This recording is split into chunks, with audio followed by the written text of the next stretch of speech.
important Indo-Pacific security dialogue. Our forum will begin shortly in about 3 minutes. May I invite all of you to please take your seats and kindly adjust your mobile devices to silent or vibration mode. Thank you very much. Thank you.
Distinguished guest, His Excellency President Lai Ching-te has arrived. Please welcome His Excellency with a big round of applause.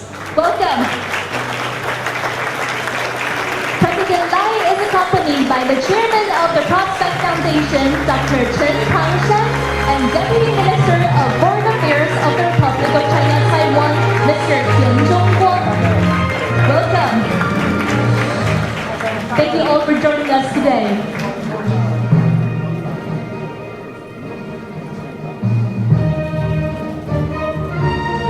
Thank you.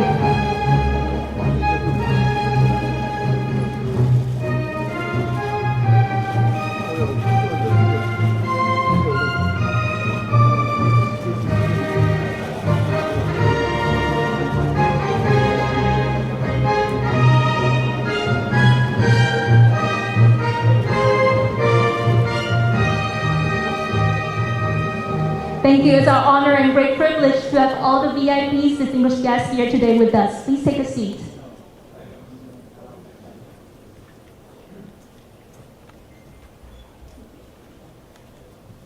Distinguished guests, ladies and gentlemen, good morning and welcome to the Categolan Forum 2024 Indo-Pacific Security Dialogue, hosted by the Prospect Foundation and Ministry of Foreign Affairs of the Republic of China, Taiwan.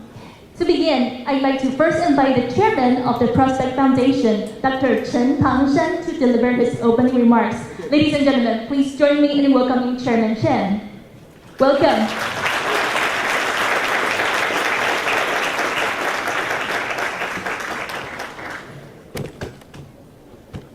Welcome. Please join us on stage.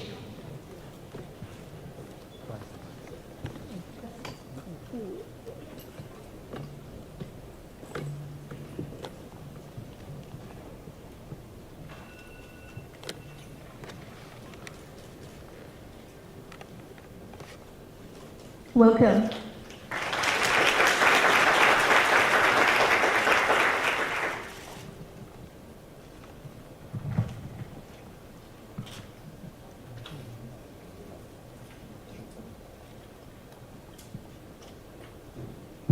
Good morning to everyone. Good morning. Honorable President赖清德, former Prime Minister of Japan, Honorable Yoshihiko Noda, former Prime Minister of Slovakia, Honorable Edward Hager, former United States Ambassador to the United Nations, Honorable Nikki Haley, a member of the Parliament of Estonia, Honorable Kerry Lennart, former Deputy Prime Minister of Latvia, Honorable Artis Fabriks, Commander of Nastrat of India, Mr. Panja Saran,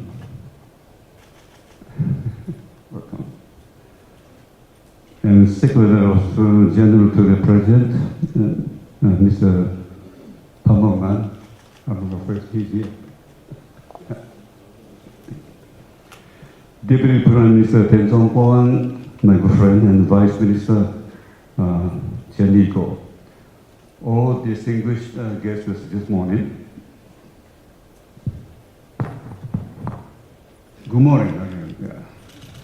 Good morning.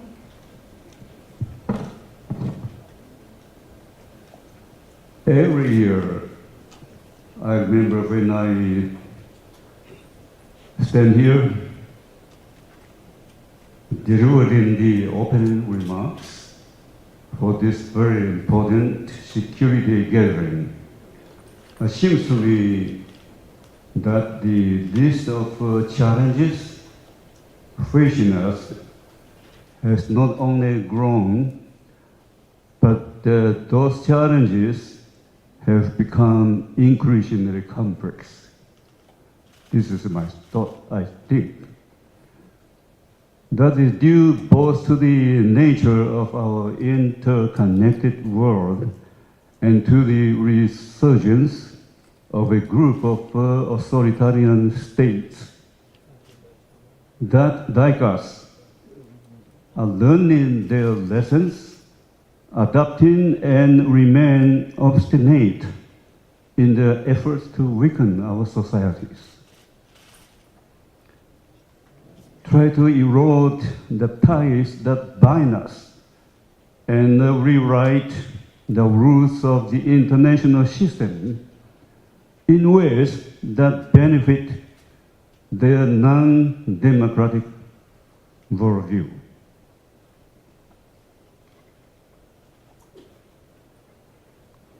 Reflecting the evolving nature of those challenges, this year's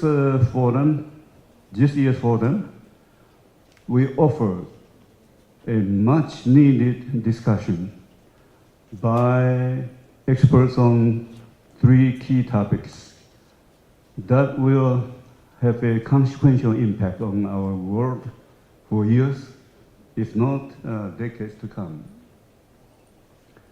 So the first panel will focus on the threats that are immediately recognizable to anyone here who deals or works in this region. In it, our experts will discuss gray zone conflict in the Taiwan Strait, the South China Sea, and the East China Sea. This will be followed by a discussion by a second group of experts on economic security and economic coercion, among others.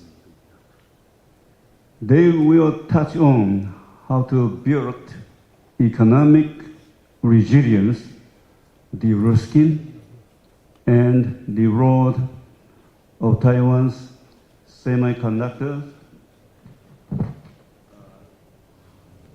in stabilizing the regional supply chain. I repeat that. The Taiwan semiconductors in stabilizing the supply chain. Because this is, I think, a very important topics we're going to discuss about it. Then finally, the third panel will be the discussing the practice and challenges of digital democracy, with special focus on how digital authoritarianism is spread through false information, and how it affects democracy. So there's a lot of ground to cover, and I'm looking forward to the important discussions that will be held today. So I'm once again very optimistic that together, we can not only identify the challenges that is facing us, but also we can just as importantly propose concrete and effective solutions on how to address them.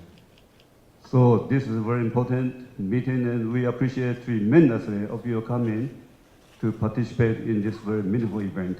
So once again, I only mean to say from the bottom of my heart how much grateful we are to each one of you. So once again, hope you have an enjoyable stay here in Taiwan. Also, once again, thank you very much for coming. Thank you. Thank you very much for the remarks, Chairman Chen. Thank you, and please return to your seat. Thank you. Thank you for the remarks. Now, ladies and gentlemen, today it is our great privilege and distinct honor to have His Excellency President赖清德to address our opening ceremony of凯达格兰Forum 2024 Indo-Pacific Security Dialogue. Ladies and gentlemen, please join me in welcoming His Excellency President赖清德for his remarks. Welcome.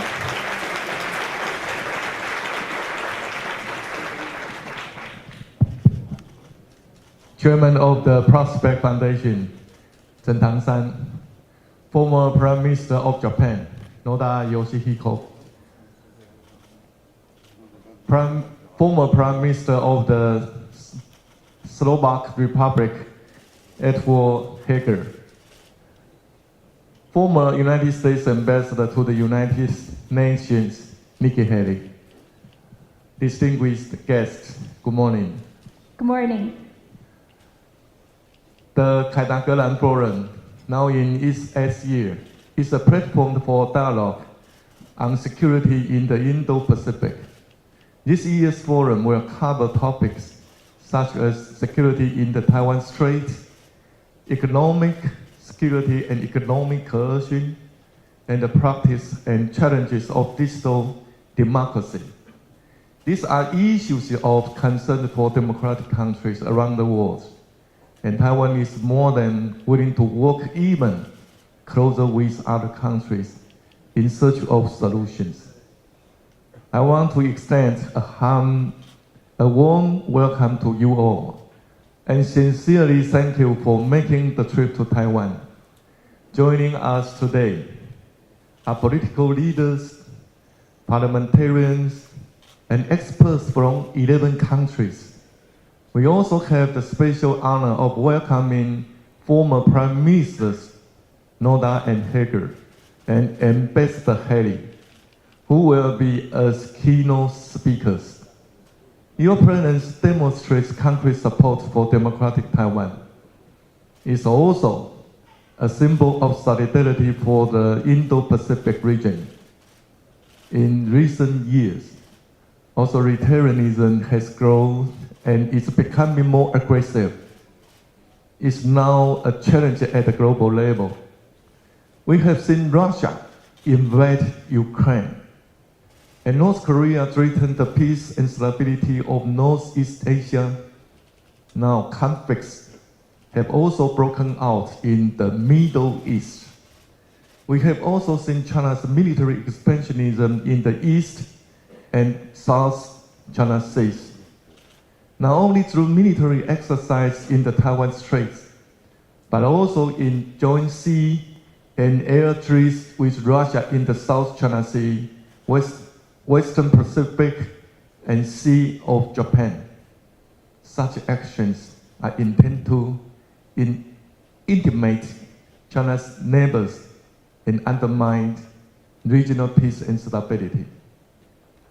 China has even weaponized trade, using various pressures and threats.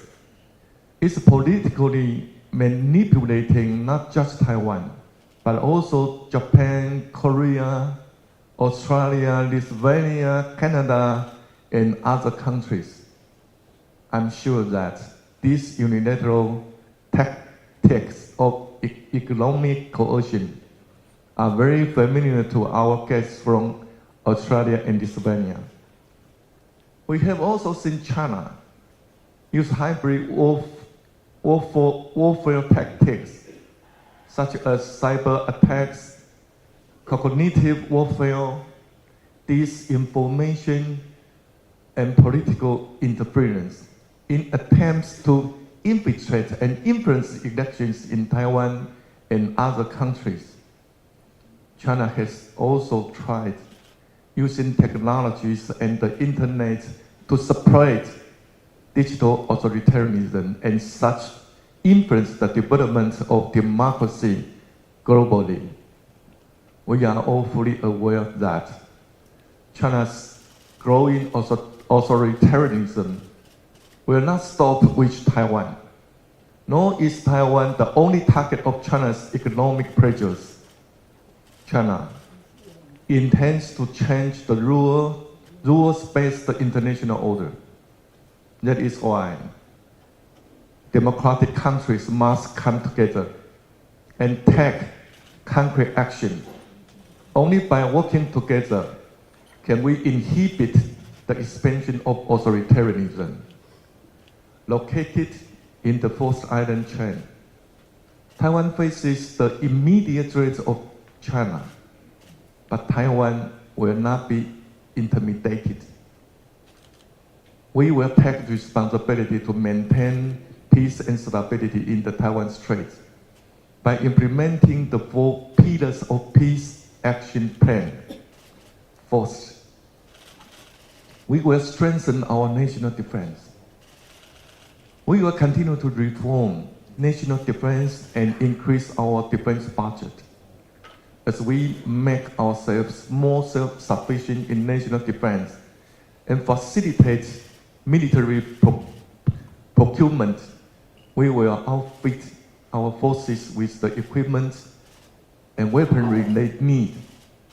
At the same time, we will create a mechanism for introducing emerging technologies and build up our civil defense resilience, strengthening our capabilities and showing our resolve for self-defense. Second, we will build economic security. China continues to suppress Taiwan's presence in the international community, impeding us from signing trade agreements with other countries and participating in the regional economy. However, our resolve to engage with the world remains strong. Over the past several years, we have continued to expand the global presence of our economy and diversify risks. We have also greatly reduced dependence on China. From 2010 to last year, Taiwanese investments in China fell from 83.8% to 11.4% of total outbound investment, making an all-time low.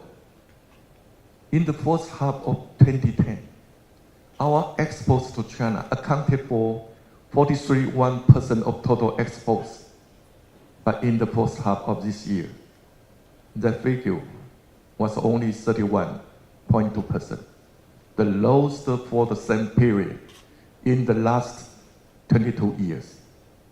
We also hope to diversify trade through new trade agreements to further increase the resilience of our economy in the face of economic coercion.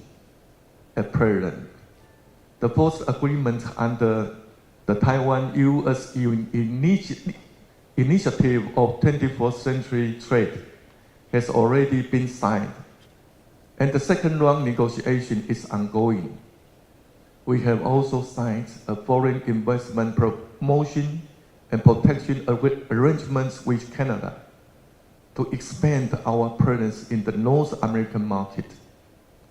As for the other sides of the Atlantic, we have signed an enhanced trade partnership agreement with the United Kingdom, marking Taiwan's very first-based framework for further economic and trade relations with the European country. We have also achieved significant results with our new southbound policy.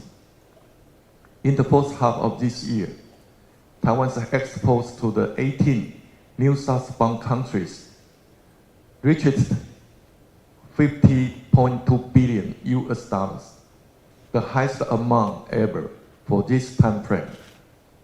Moving forward, Taiwan will continue seeking admission to the Comprehensive and Progressive Agreement for Trans-Pacific Partnership, CPTPP. Alongside other countries in the region, we hope to create even more economic success and enhance our economic resilience. Third, we will strengthen our partnerships with democratic countries.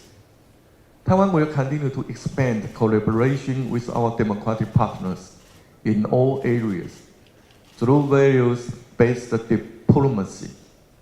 This year's forum will feature discussion on the role of Taiwan's semiconductors in stabilizing global supply chains. In this regard, we will continue to cooperate with like-minded partners on democracy chips as we build sustainable supply chains to advance global prosperity and development. Taiwan will also step up exchanges and cooperation with other countries in national defense and security. Alongside fellow democracies, we will demonstrate the strength of deterrence, prevent war, and achieve our goal of peace through strength. The final pillar is stable and the principle of cross-trade leadership. As a responsible member of the international community, Taiwan will neither yield nor provoke and maintain the status quo in the Taiwan Strait. On the condition of parity and dignity, we are willing to conduct exchanges and cooperate with China to achieve peace and stability in the Taiwan Strait. Taiwan is determined to serve as a key driver for the development of global democracy, peace, and prosperity. More than anything, we hope our partners can be united as we support the democratic umbrella. We must take collective action to confront the challenges presented by authoritarianism and defend our shared values. To close, I would like to express my appreciation once again for your consideration and support for Taiwan. Let's continue to press ahead side by side. Thank you very much. Thank you very much, President Lai, for addressing the opening ceremony. Thank you. Due to scheduling considerations, Mr. President has to depart from the forum. Ladies and gentlemen, please join me once again for a round of applause expressing our gratitude to His Excellency President Lai Ching-te for joining us this morning. Thank you, Mr. President, for gracing our forum with your presence this morning. Thank you. Thank you very much. Thank you. Many thanks to Mr. President Lai Ching-te and all our distinguished guests here today for gracing our opening ceremony of the凯達格兰Forum 2024 Indo-Pacific Security Dialogue with your presence.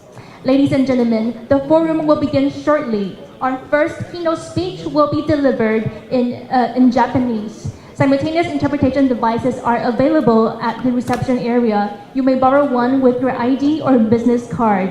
Please switch to channel 1 for English. Thank you.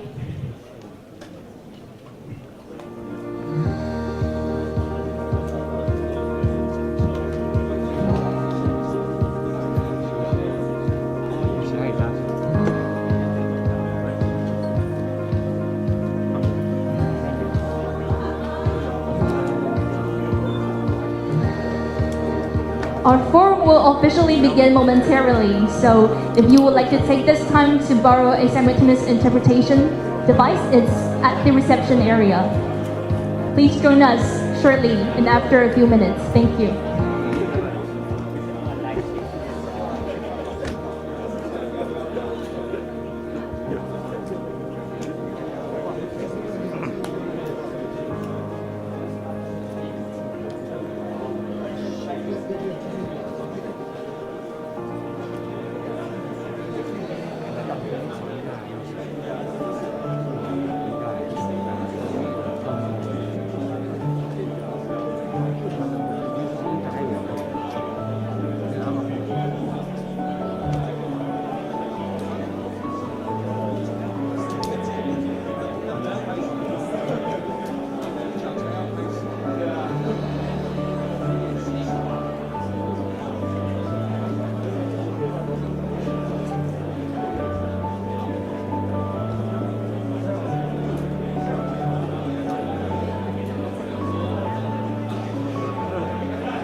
谢谢啊，拜拜。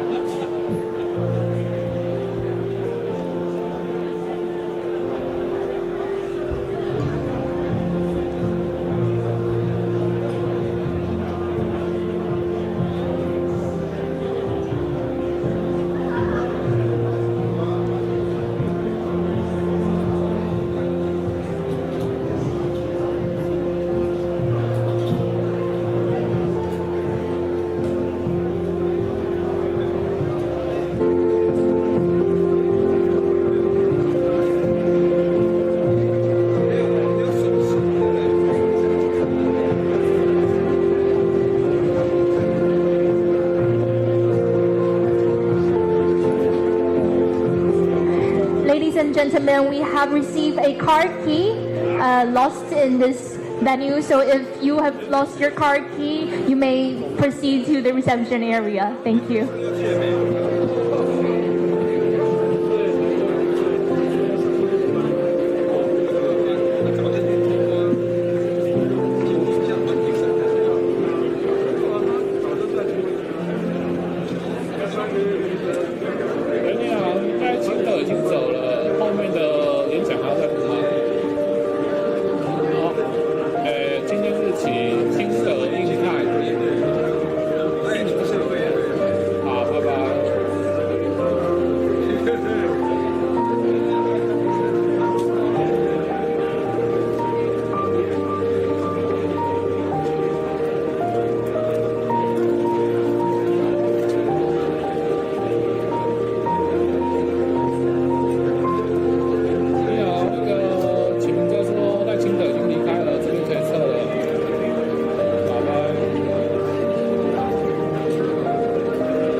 他的意思是说，你到了没有回报？没有啦，他说我出公司的门就要跟编辑台回报，说是我去。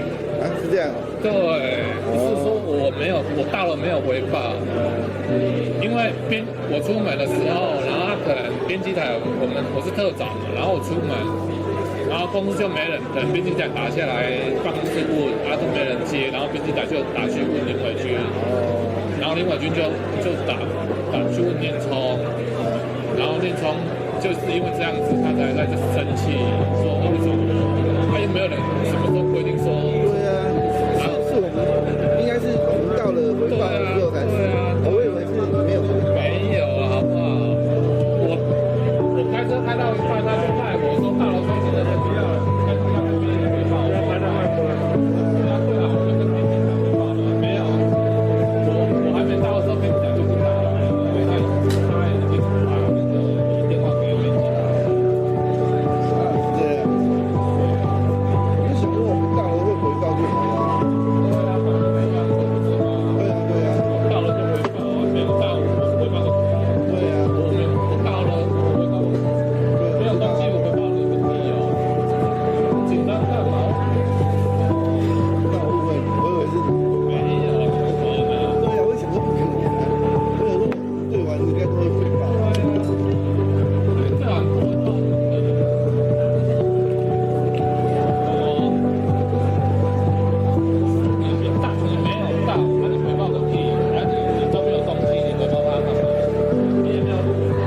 Ladies and gentlemen, our keynote speech will begin at 9:40 and it will be delivered in Japanese. Simultaneous interpretation devices are provided at the reception area with limited number of them. So please do proceed to the reception area and borrow one with your ID or business card should you need one. Please switch to channel 1 for English. Thank you. We will begin shortly in about 10 minutes. Thank you.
ladies and gentlemen, our forum will begin in 5 minutes. May I invite you to please take your seats. Thank you.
Distinguished guests, ladies and gentlemen, our forum will begin shortly in 3 minutes. May I invite all of you to please take your seats.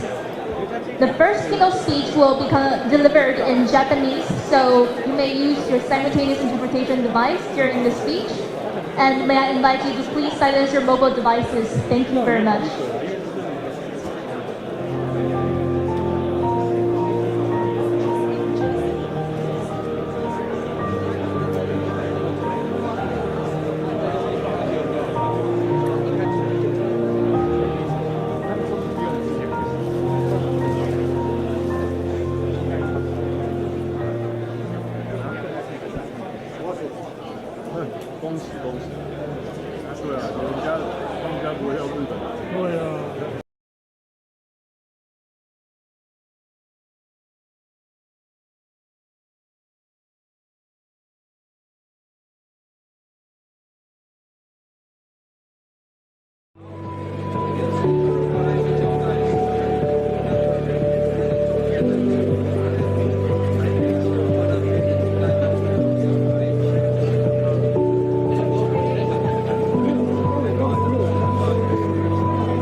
Ladies and gentlemen, I'd like to once again invite you to take your seat as our forum will 大家 begin 都说我 shortly. 变漂亮了，其实是气色好，肌肤保湿做得好，气色自然漂亮。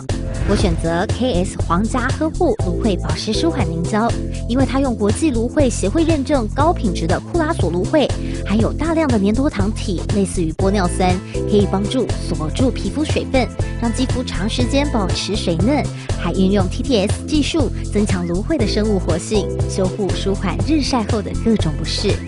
KS 皇家呵护芦荟保湿舒缓凝胶，帮助您随时拥有水润肌、好气色，呵护您，呵护全家人，专属你的 KS Royal Care。